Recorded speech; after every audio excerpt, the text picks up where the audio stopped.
போராட்டம் நடத்தும் மாணவர்களிடம் பேச்சுவார்த்தை நடத்த அரசு தயாராக இருப்பதாக மத்திய நிதியமைச்சர் நிர்மலா சீதாராமன் தெரிவித்துள்ளார். நாடாளுமன்ற வளாகத்தில் செய்தியாளர்களை சந்தித்த அவர், நீட் வினாத்தாள் கசிவு விவகாரம் நாட்டின் மாணவர்களின் எதிர்காலம் தொடர்பான பிரச்சினை என்றும், இந்த விஷயத்தில் இதில் ஈடுபட்டவர்கள், வினாத்தாளை கசியவிட்டவர்கள் மற்றும் விலைக்கு வாங்கியவர்கள் மீது அரசு உடனடியாக நடவடிக்கை எடுத்து அவர்களை கைது செய்துள்ளது என்று தெரிவித்தார். மேலும் குற்றவாளிகளுக்கு விரைவாக தண்டனை வழங்க தனி விரைவு நீதிமன்றங்கள் அமைக்கப்படும் என பிரதமர் அறிவித்துள்ளதையும், மாணவர்களின் கல்வி பாதிக்கப்படாமல் இருக்க உடனடியாக மறுதேர்வு நடத்தப்பட்டு முடிவுகளும் விரைவாக வெளியிடப்பட்டுள்ளதையும் அவர் சுட்டிக்காட்டினார்.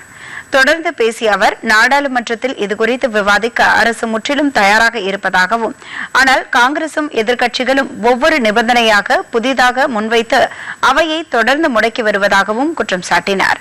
அரசு தரப்பில் உண்மைகளும் மேற்கொள்ளப்பட்ட நடவடிக்கைகளும் வெளிவந்துவிடும் என்ற பயத்தினாலேயே காங்கிரஸ் கட்சி மாணவர்கள் நலனில் அக்கறையின்றி அரசியலுக்காக அவையை நடத்த விடாமல் அமளியில் ஈடுபட்டு வருவதாகவும் அவர் குற்றம் சாட்டினார்.